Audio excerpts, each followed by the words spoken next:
2002 წელს $500 მქონდა, $500 ეკვივალენტი მქონდა შემოსავალი. მყავდა 2 შვილი, ვიყავი მარტო ხელილადე და მიუხედავად ამისა გადავწყვიტე, რომ თუ მე მინდა ამ საქმის გაკეთება, მე ამაში უნდა ყველაფერი ჩავდო იმისათვის, რომ არ ვთქვა, რომ არ გამომივიდა. შიში რაღაცის კეთების, ყველას გვახასიათებს და სხვათა შორის ძალიან საინტერესო არის, რომ როდესაც ვლაპარაკობთ იმაზე, რომ არის შიში და არის შესაძლებლობა, ძალიან ბუნებრივია, ყველა უპასუხებს, რომ შიში მეტ ფოკუსს იწვევს. ანუ რაღაცნაირად თითქოს გაჯაჭვავს იმას, რისიც გეშინია. ბევრი წელი ბიზნესში ვიყავი, ისე რომ ბიზნესში განათლება არ მქონდა და ეს სულ მაწუხებდა. უკვე 40 ვიყავი გადაცილებული, რომ გადავწყვიტე და აი აქ ვფიქრობდი, რომ გვიანი ხო არ არის რაღა დროსია, გავიდა უკვე ის დრო, როდესაც მე განათლება უნდა მიმეღო და მაინც რაღაცნაირად გადავწყვიტე და ისეთი ბედნიერი ვიყავი იმ გამოცდილებითაც მართლა ჩემი შვილის ხელა ადამიანები იყვნენ, ვინც პირდაპირ ბაკალავრიატიდან გადაწყვიტა, რომ მაგისტრატურაზე ჩაებარებინა და ჩემს გვერდით ისხდნენ ესეთი ადამიანები და მე ძალიან ბევრ ამას ვსწავლობდი ურთიერთობაში, ხედვებში, კულტურა უნდა იყოს, სადაც კულტივაცია ხდება იმ უწყვეტი განვითარების. ეს არის ძალიან მნიშვნელოვანი, რომ როცა შემოდის ადამიანი ამ კულტურაში, ის ხედავს, რომ ადამიანებისთვის ეს ძალიან მნიშვნელოვანია. კულტურის ნაწილი არის ესეც, რომ ხელი შეუწყო ადამიანებს, მოქნილი გრაფიკი მისცე თუ ესჭირდება მის განათლებას, მისცე გარკვეული საათები იმისთვის, რომ მიიღოს ცოდნა და ასევე არ დატვირთო 200%-ით იმისთვის, რომ მას დრო დარჩეს განვითარებისთვის. ეს არის ძალიან მნიშვნელოვანი. ბიზნესის შექმნის იდეა ძალიან ადრეულ ასაკში მომივიდა და მინდა ვთქვა, რომ პირველი ძალიან წარუმატებელი აღმოჩნდა. მეგობრებთან ერთად ჩამოვაყალიბეთ კომპანია, რომელსაც კვლევები უნდა ეკეთებინა, თუმცა ვერც ერთმა ვერ შევძელით იმ დროისთვის, რომ ჩვენი ანაზღაურებადი სამსახურები მიგვატოვებინა და ესე ვცდილობდით, რომ რაღაცა გვერდიდან გაგვევითარებინა, მაგრამ ეს ცდილობა იყო წარუმატებელი. და მეორე გამოცდილება, ანუ ის ბიზნესი, რომელშიც დღეს ვარ და 23 წელია ვაშენებ, ეს არის ACT, რომელიც დაიწყო როგორც კვლევითი ორგანიზაცია, საფუძველი ესე ჩაეყარა. და დღეს ფაქტობრივად ჯგუფი არის, რომელიც მოიცავს როგორც კვლევას, ასე მენეჯმენტ კონსულტაციებს, ისე განვითარების საკონსულტაციო სერვისებს და ლიდერების განვითარებას.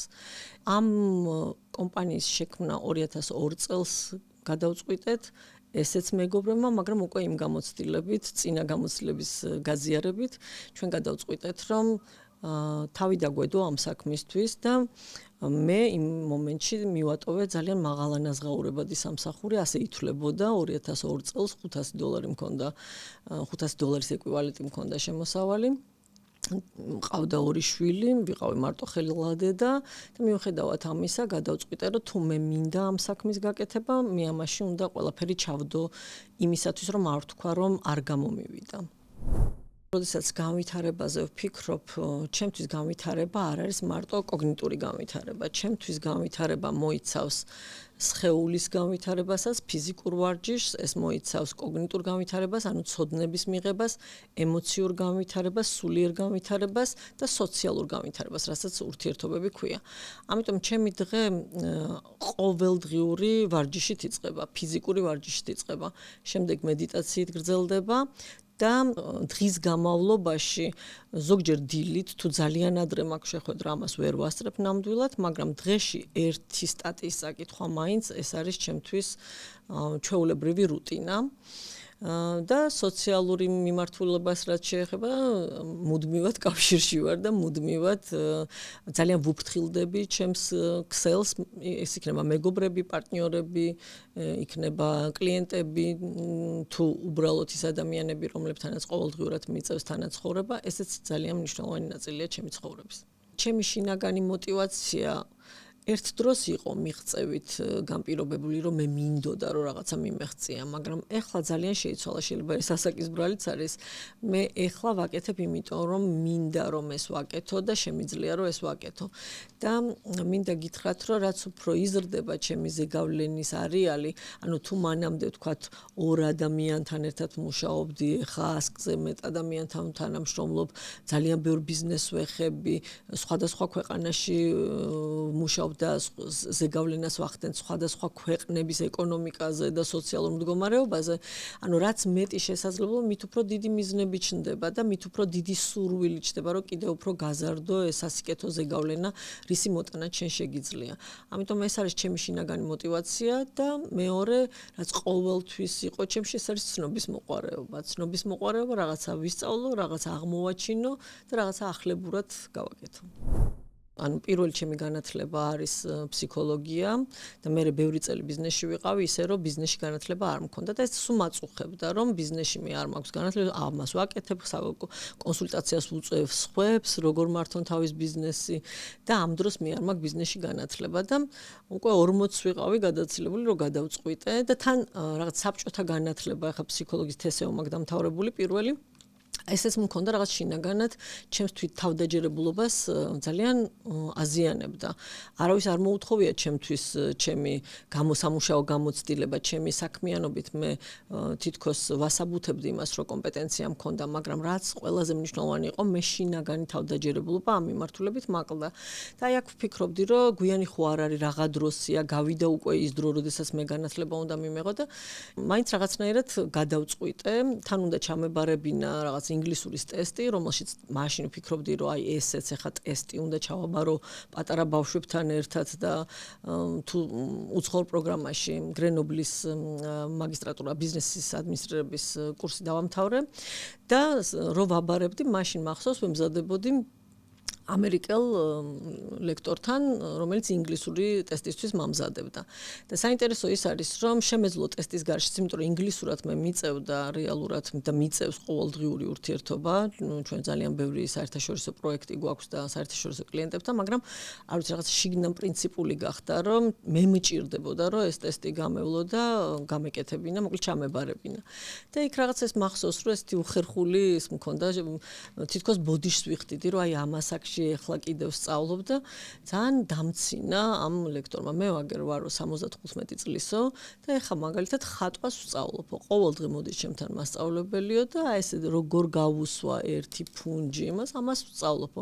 ეს არისო თქვენი რაღაცა ძველი წარმოდგენები, საიდან ანუ საბჭოთა კავშირიდან ალბათ მაინც ის იყო, რომ წინასწარ განსაზღვრული იყო შენი ბედი, უნდა დაგემთავრებინა სკოლა, მერე უნდა მიგეღო განათლება და ამ განათლებით ბოლომდე ინჟინერი თუ გახდებოდი ინჟინერად უნდა მომკვდარიყავი. თანამედროვე რეალობა ესეთი არ არის, ადამიანები 2 წელიწადში ერთხელ იცვლიან ზოგჯერ თავის პროფესიას. განაჩენი არ არის შენი პირველი განათლება და განათლება ასევე მინდა ვთქვა, რომ მარტო აკადემიური არ არის, ეს მე გადავწყვიტე ესე და არ მინდა რომ მსმენელმა ჩათვალოს, რომ მხოლოდ რაღაცა უმაღლეს განათლებას ვაღიარებ განათლებად. განათლება არის ყოველდღიური შენი სწავლის და ცოდნის მიღების პროცესი.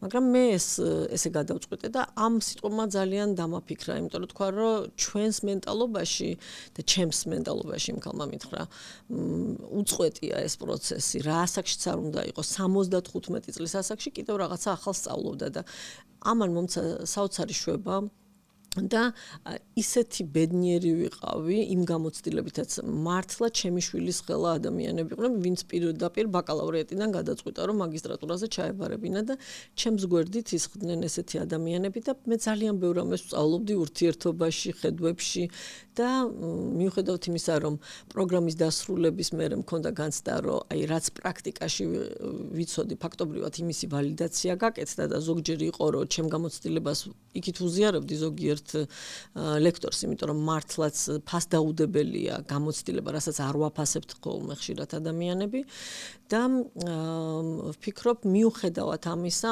ამან მომცა მე თავდაჯერებულობა და თუნდაც ბიძგი იმისკენ, რომ არასდროს ვთქვა, რომ რაღაცა გვიანია. მეორე ესეთი გამოცდილება მქონდა, როცა ვფიქრობდი, რომ აი ხელოვნური ინტელექტი, ციფრული განვითარება მიდის და მე როგორ შეიძლება დავეწიო ბიზნესში, როგორ შეიძლება რომ ავითვისო რაღაცა უნარები და ხო არ არის ის დრო, რომ მე წავიდე კომპანიიდან, იმიტომ რომ მე თანამედროვე ბიზნეს ვერ შექმნი, ესეთი ეჭვები და ფიქრებიც მქონდა, თუმცა მე პირველ რიგში აღმოჩნდა, რომ როცა იწყებ და ნაბიჯებს დგავ, აღმოაჩენ, რომ არაფერი საშიში არ არის. შეიძლება ახლა მე პროგრამირება არ დავიწყო, მაგრამ მინიმუმ იმდენი ვისწავლო, რომ ყოველდღიურობაში მე ჩემი უნარები იყოს გამოსადეგი და ასევე ბიზნეს ხედვა შემექმნას, რომ რა სჭირდება ჩემ ბიზნეს ამისთვის განვითარება და მე მოვიყვან იმ ადამიანებს, ვინც ყველაზე მაგრები იქნებიან ამ მიმართულებით. აი ესეთი ორი გამოცდილება შემიძლია გაგიზიაროთ. ამის მერე ჩემთვის სწავლა მანამდეც იყო, მე ყოველთვის ვაფასებდი ბიზნესშიც, ჩემი ბიზნესი ინტელექტუალური ბიზნესია, ცოდნის ბიზნესია და სწავლა და განვითარება მინდა ვთქვა, რომ ეს როგორც ვალდებულება, კი არა, ჩემთვის სიამოვნება იყო, აი როგორც პირველ კლასელი ესეთი ვხდები და სხვებსაც ვეუბნები ხოლმე, ჩემ თანამშრომლებს ხშირად ვეუბნები, რომ ეს უკვე ვიცი, ანუ ეს მიდგომა არასდროს არ იყო ჩემი. მე ძალიან ბევრ ტრენინგს ვატარებ, ლექციებსაც ვკითხულობდი, სადღაც 7 უნივერსიტეტში ლექციებს ვკითხულობდი, მაგრამ როცა მე ვარ სტუდენტი, მე ვარ პირველ კლასელის გონებით. მე ვცდილობ ვისწავლო, რაც შეიძლება ბევრი დავსვა, რაც შეიძლება ბევრი კითხვა და ეს პროცესი რაღაც ახლის გაგების და სწავლის არის ძალიან დიდი სიამოვნება.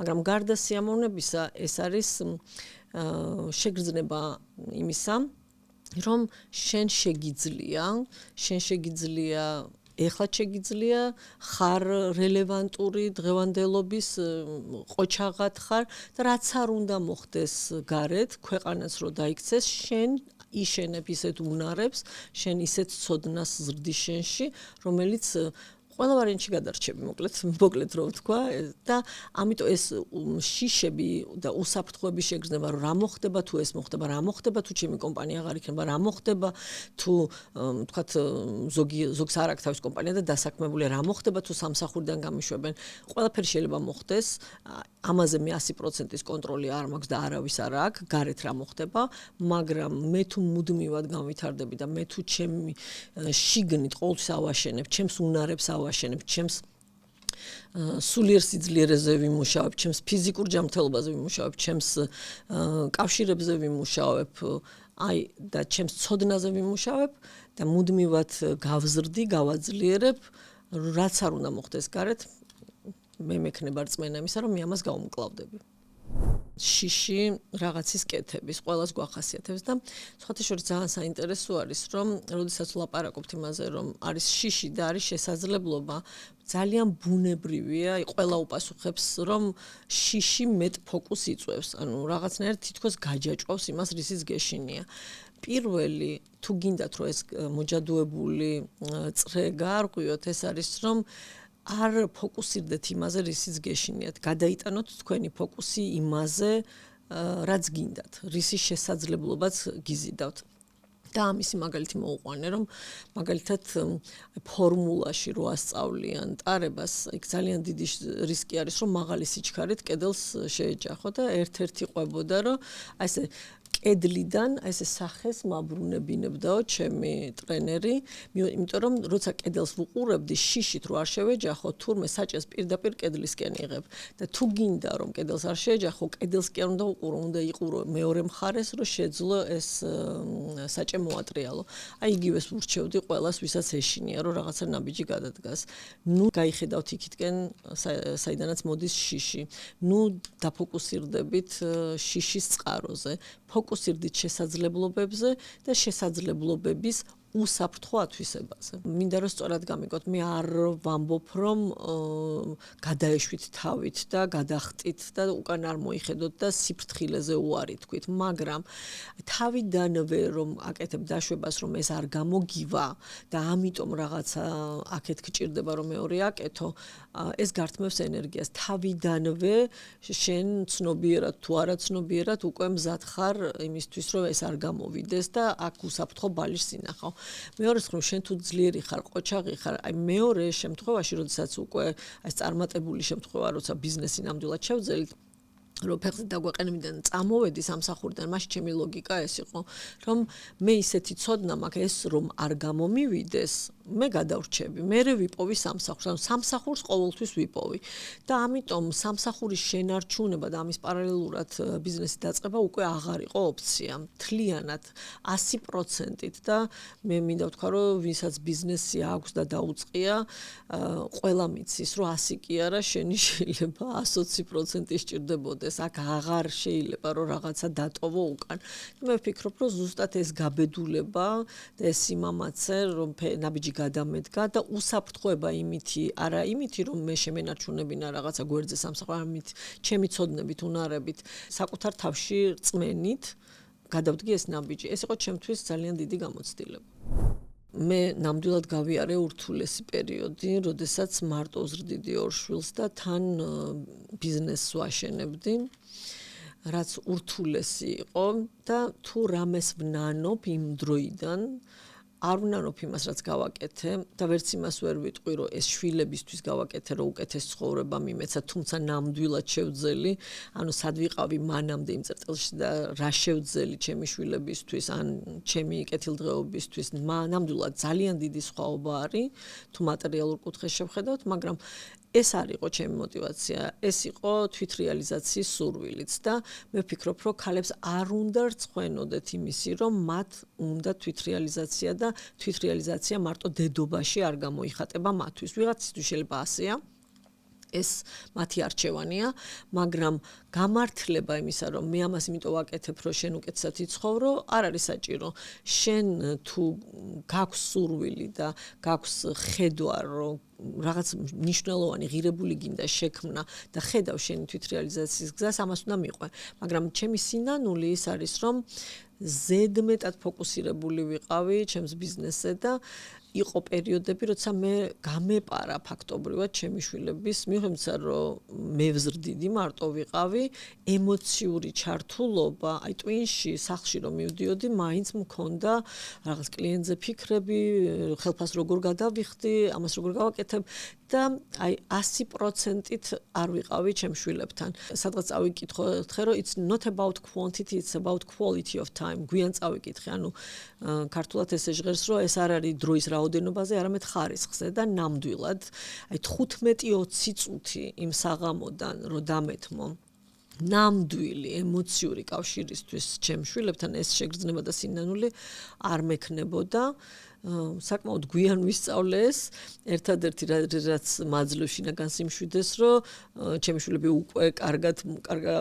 მოზრდილები იყვნენ მე რომ ბიზნესი დავიწყე ძალიან ნაადრევ ასაკში მყავდა და სუმთლად მთელი ბავშვობა არ დავკარგი ამაში და მინდა ვთქვა რომ დღესაც ჩემთვის ძალიან ღირებულია არც ერთი საქართველოში არ ცხოვრობს, ორივე მუშაობს გარეთ, გერმანიაში და ჩემთვის უმნიშვნელოვანესი ნაწილი არის ჩემი ოჯახის წევრებთან, ჩემი შვილებთან ურთიერთობა, მაგრამ ბალანსი აქაც მინდა რომ თქვა რომ ეს ბალანსი არის ჰარმონიის შეგრძნება და არა 50-50-ზე.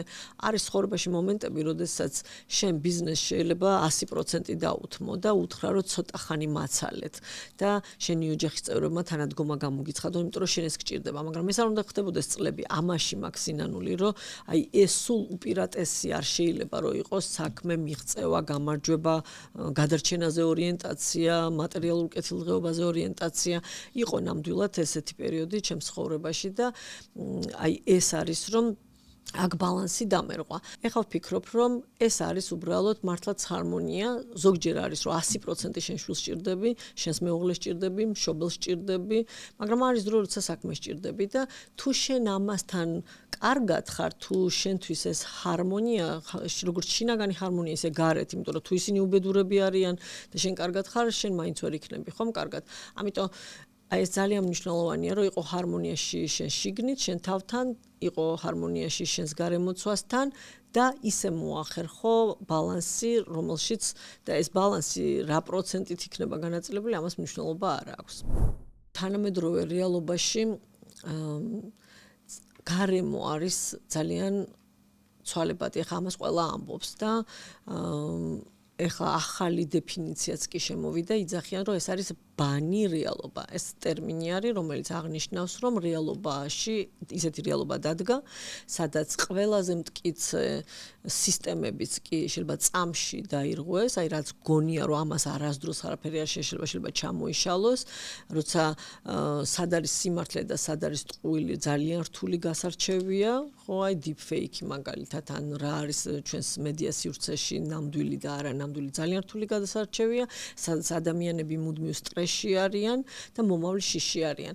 და აი ასეთ მოცემულობაში ერთადერთი სიმყარე, რაც შეიძლება იყოს, ეს არის შენი შინაგანი რწმენა, რომ ამ გამოწვევებს გაუმკლავდები და შენი უნარები, რომ სწრაფად ადაპტირდე, შეცვალო, მოერგო რეალობას, ან შენ თვითონ შეცვალო ეს რეალობა.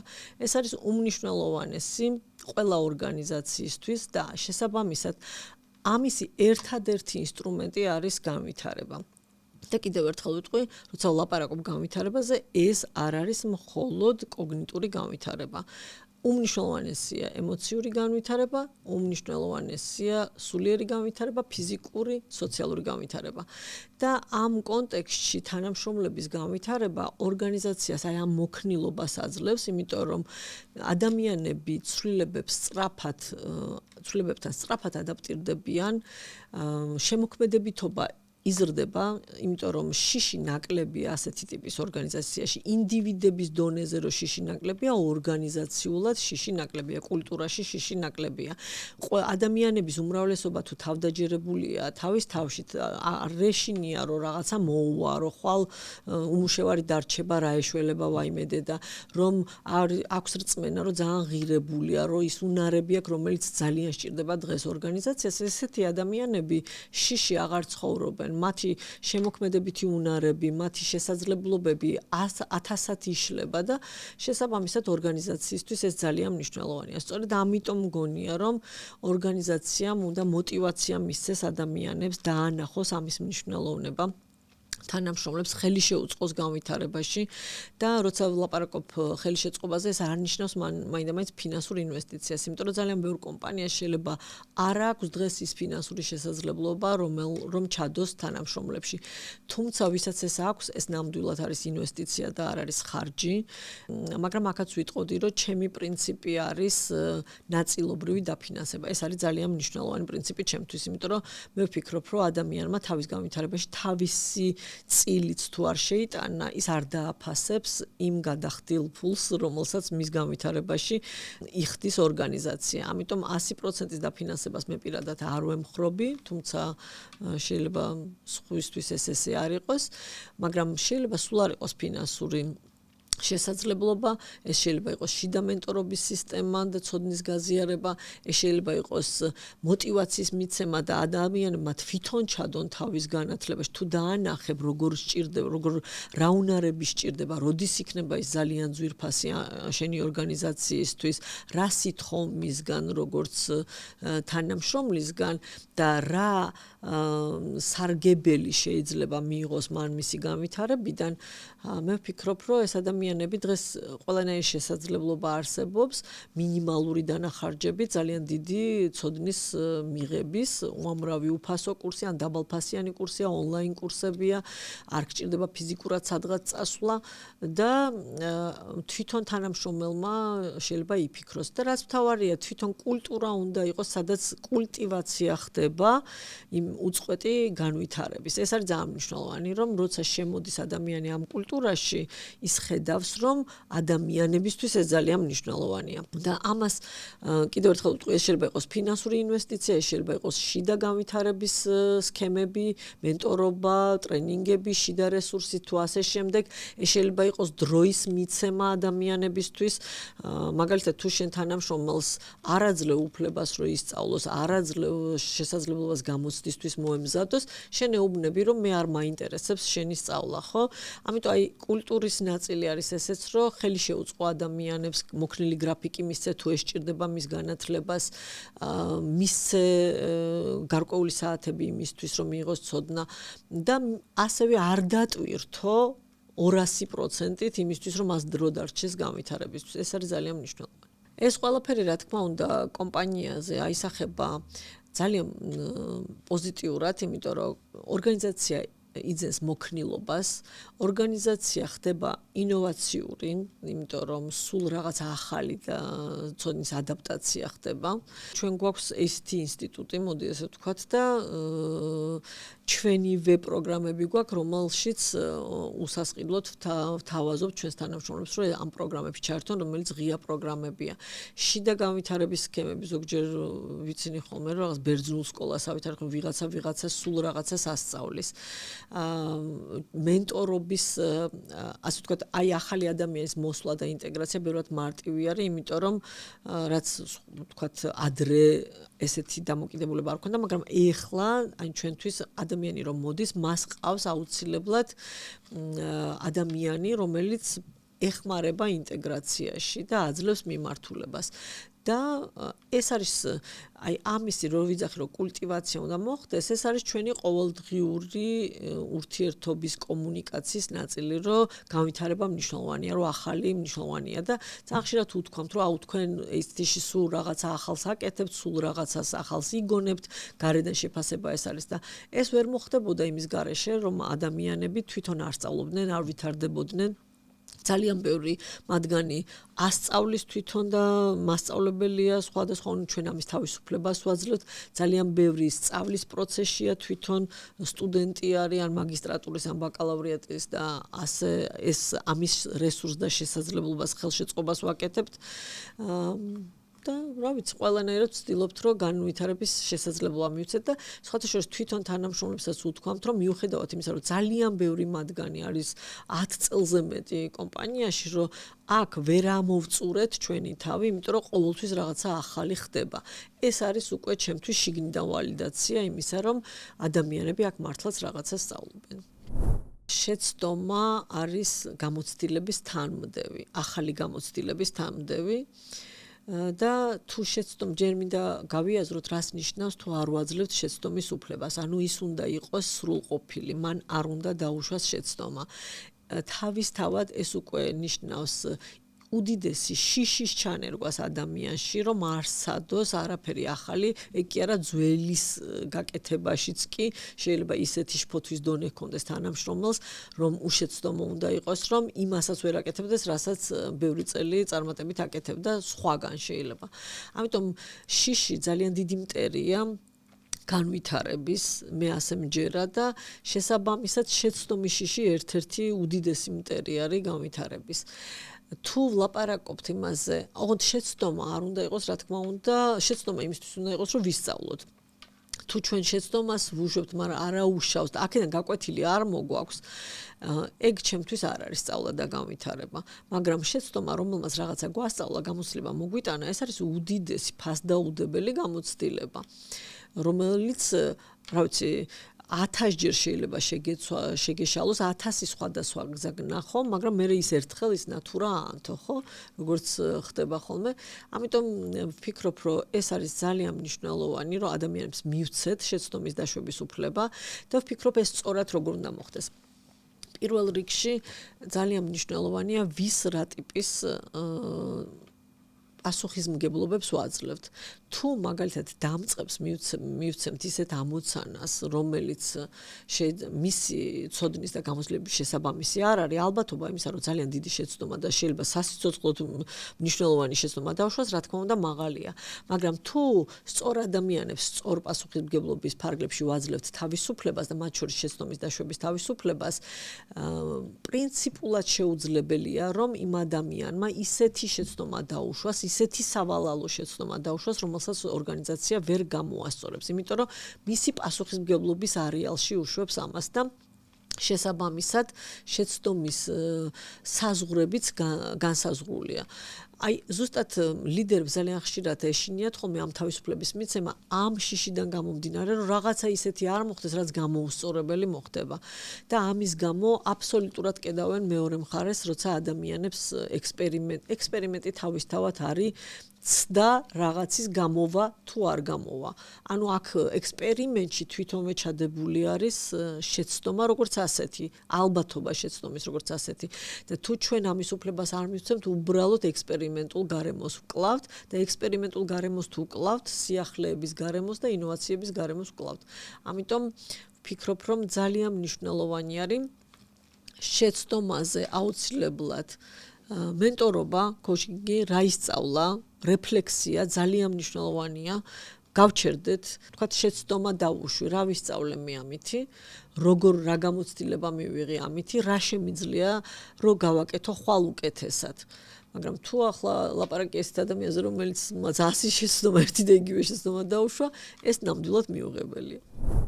აი პირველი მე ვფიქრობ, როცა ვფიქრობ ხოლმე მომავალში რა უნარები შეიძლება იყოს საჭირო, იმდენად სწრაფად იცვლება სამყარო, რაღაცა კონკრეტული ცოდნებს ვერ გამოვყოფთ, იმიტომ რომ დღეს შეიძლება ეს იყოს აქტუალური და ხვალ ის იყოს. ამიტომ პირველი არის მართლაც უნარი იმისა, რომ მუდმივად ახალი ისწავლო. აი ამას უნარს დავარქმევდი.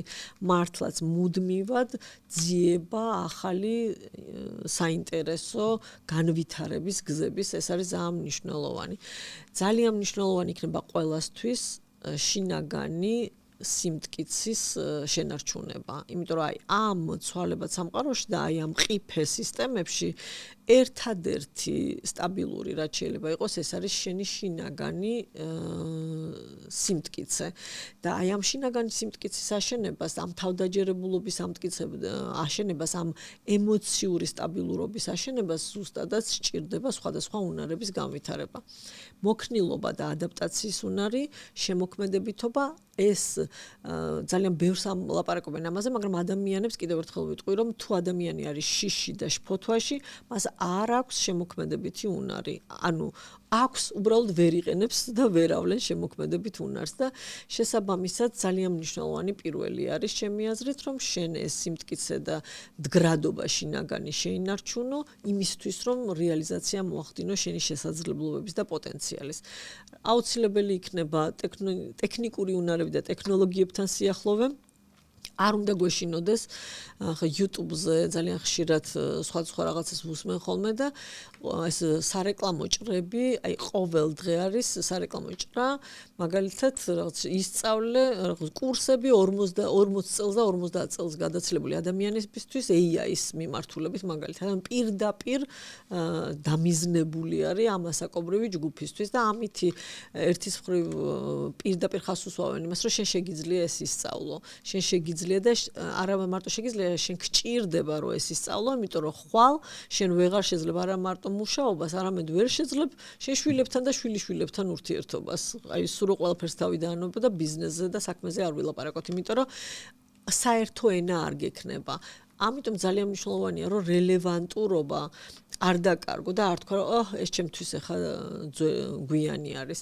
თუ გინდა რომ არ დარჩე მოწყვეტილი და იზოლირებული, რასაც მე ვხედავ დღევანდელ რეალობაში სამწუხაროდ, ძალიან ბევრი ასაკოვანი ადამიანი, 70-80 წლის ადამიანი იზოლირებულია, მასთან აღარ უნდათ ხშირად შვილებს ურთიერთობა, მას არ აქვს თავისი სოციალური გარემო, მოწყვეტილია სოციალურ გარემოს, მას არ აქვს უნარი, რომ კომუნიკაციის თანამედროვე უნარები და არ გააჩნია და ვერ არის ჩართული ქსელში და შესაბამისად აბსოლუტურად მოწყვეტილია ტელევიზორთან პირისპირ დარჩენილი. და ამავე დროს ამის პარალელურად მე მაგ გამოცდილება, როცა მყავდა ძალიან კარგი ამერიკელი მენტორები, ევროპელები, 80-84 წლის ადამიანები, აქტიურები, ძალიან აქტიურები, მუდმივ კავშირში ახალგაზრდებთან, ცოდნის გაზიარებაში, ორმხრივ გაზიარებაში, მუდმივ სწავლაში და განვითარებაში და მე ვხედავ ამ ორ რეალობას. თქვენც მინდა რომ ეს ორი რეალობა დაინახოთ და მე მგონი არჩევანი ძალიან ნათელი იქნება. ერთი გამოწვევა არის, უნდა ვისწავლო თუ არა და ამაზე მე მგონი ბევრი ვისაუბრე უკვე, რომ სწავლა და განვითარება უწყვეტი უნდა იყოს, მაგრამ მეორე გამოწვევა არის რა ვისწავლო, იმიტომ რომ მართლაც უცბად იმდენი შესაძლებლობები გაიხსნა, მაგალითად რაც ხელმიუწვდომელი იყო ჰარვარდმა უფასო კურსები, სტენფორდმა უფასო კურსები შესთავაზა, ხო, უამრავი პროგრამა გახდა ხელმისაწვდომი $5, $20 უფასოდ და შესაბამისად უზარმაზარი საინფორმაციო ნაკადი წამოვიდა და უზარმაზარი დაგროვილი ცოდნა გახდა ხელმისაწვდომი. აი მეც ბევრჯერ მithქვამს, რომ იმდენი რამე მაქვს შენახული, დასეივებული, ესე ვთქვათ, შენახული, რომ მე უნდა წავიკითხო, რომ იმის ალბათ მიათედს მე-10-საც ალბათ ვერ ვუბრუნდები, მე უკან გულწრფელი რო ვიყო, მაგრამ აქ ძალიან მნიშვნელოვანი არის რაზე ვფოკუსირდეთ და პირველი ყოველთვის მოდის ჩემთვის რა მინდადან, რა მინდა, რა მისია მაქვს, რას ვემსახურები, საით მინდა რომ წავიდე, მინდადან მოდის ძალიან მნიშვნელოვანი არის, რა შემიძლია არის მეორე ჩემთვის, რა მინდა რომ გავაკეთო და ამისთვის მე რაც მინდა რომ გავაკეთო პირველ რიგში ეს რატომ არის ასეთი მნიშვნელოვანი ჩემთვის, ეს მაძლევს мотиваციას, რომ ღამე გავათენო, წავიკითხო 40 წელს გადაცილებულმა კიდევ რაღაცა ვისწავლო. აი ეს რატომ არის მნიშვნელოვანი, ეს არის უდიდესი კითხვა მეორე და მესამე არის როგორ გავაკეთო ამას, რა არის ყველაზე ეფექტიანი გზა, ყველაზე მეტად რა უნარი და რა ცოდნა დამჭირდება და ფოკუსი. ყველაზე მნიშვნელოვანი, იმიტომ რომ თუ გავიძღაბნებით, არის ასაკი, როდესაც მე შეიძლება გადღაბუნა მჭირდებოდეს, იმიტომ რომ ჯერ არ ვიცი რა მინდა. აი ვთქვათ, სკოლის მერე, უნივერსიტეტის მერე რაღაცა პერიოდი შეიძლება ძალიან ბევრი რამე სცადო, ძალიან ბევრი განსხვავებული გამოცდილება. ნახო და ეს ამაში არაფერი ცუდი არ არის პირიქით. ამან შეიძლება გაპოვნინოს შენი თავი, მაგრამ რომ იპოვი და თუ შენ ამ შენ საზრის იპოვი იმას, რაშიც შენ გინდა რომ რეალიზდე და იცი რომ გამოგივა, გაფრთიანებს და რაღაც სასიკეთოს მართლაც შექმნი, აი მე უკვე უნდა ფოკუსირდე და ყველაფერი დანარჩენი ცნობის მოყარეობა თუ გძლევს, როგორც მე მძლევს ხოლმე, აი მაგალითად მე ხა ყოველ დღე ვსწავლობ ფრანგულს, რომელიც არაფერში ახლა არ მჭირდება და ეს ჩემი არის ჰობი და გაცნობიერებული მაქვს 600-ზე მეტი დღეა Duolingo-ში, მაგალითად მეცადინეობ ყოველ დღეს არ ვაგდებ 20 წუთი 15-20 წუთამდე მეცადინეობ ფრანგულს. ვიცი რომ ამას ჩემი სიამოვნებისთვის ვაკეთებ, მაგრამ ზუსტად ვიცი რა უნდა ვისწავლო იმისთვის რომ უკეთესი ლიდერი ვიყო, რა უნდა ვისწავლო იმისთვის რომ უკეთესი ხედვა შევქნა და ამაზე ვარ ფოკუსირებული.